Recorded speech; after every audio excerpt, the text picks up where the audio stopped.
সমস্ত অত্যাচার করা হচ্ছে কেন বাংলাদেশ সরকার? হায় হায়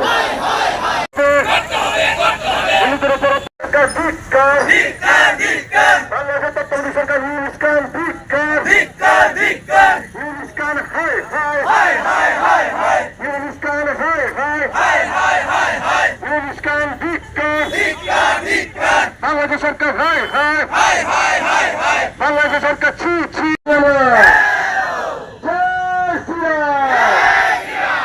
রাজ্যের মধ্যে আগরতলা শহরে অত্যাচার করা হচ্ছে কেন বাংলাদেশ সরকার? জবাব চাই, জবাব দাও। অলিগুলিতে বাংলাদেশে হিন্দুদেরকে হত্যা করা হচ্ছে কেন বাংলাদেশের সরকার? জবাব চাই, জবাব দাও। হিন্দুদেরকে অত্যাচার হচ্ছে কেন বাংলাদেশ সরকার? জবাব চাই, জবাব দাও। জবাব তোমায় দিতে হবে, জবাব তোমায় দিতে হবে। ইংলিশ সরকার হায় হায় তত্ত্বাবধায়ক সরকার বাংলাদেশের ইংলিশ গান হায় হায় বাংলাদেশের তত্ত্বাবধায়ক সরকার ইংলিশ গান হায় হায় ইংলিশ গান ধিক্কার, ইংলিশ গান ধিক্কার, ইংলিশ গান ছি ছি। বাংলাদেশের সরকার হায় হায়। খুবই ন্যাক্কারজনক দুঃখের কথা জানাচ্ছি আপনাদের কাছে। বাংলাদেশে যে পরিস্থিতি, এটার জন্য দায়ী বাংলাদেশের বর্তমান সরকার। আমি খুবই নিন্দা জানাই এরকম ঘটনার উপরে, যারা এই রকম ইসকনের উপর এবং বাংলাদেশের সনাতনীদের উপর বারবার হামলা হচ্ছে, বারবার উৎপীড়িত হচ্ছে বাংলাদেশের হিন্দুরা।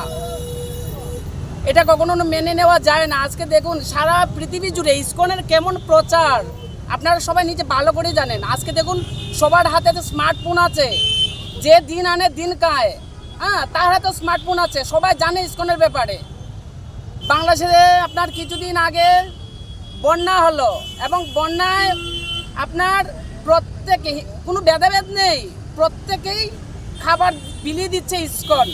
আর আজকে ইসকনের উপরে কত বড় জ্বর উঠছে, তো কখনো মেনে নেওয়া যাবে না, মেনে নেব না। আমরা সারা পৃথিবী জুড়ে আমরা সনাতনীরা একত্রিত হব এবং আমরা সবাই মিলে তার প্রতিবাদ করব। হরে কৃষ্ণ। আর একটা কথা হচ্ছে, 8 দফা যে দাবিটা, ওটা মানতেই হবে। কেন মানবে না ওরা? কি আছে এটার মধ্যে এমন যে মানবে না? ওরা মানতে হবে, না মানলে হবে না। আপনার যোগী আদিত্যনাথ বলেছিলেন, বাটোগে তো কাটোগে, সবকা সাথ সবকা বিকাশ। ঠিক আছে, কিন্তু আমরা যদি আলাদা আলাদা থাকি তাহলে কোনোদিন আমরা বাঁচতে পারবো না। সবাই একত্রিত থাকতে হবে। হরে কৃষ্ণ।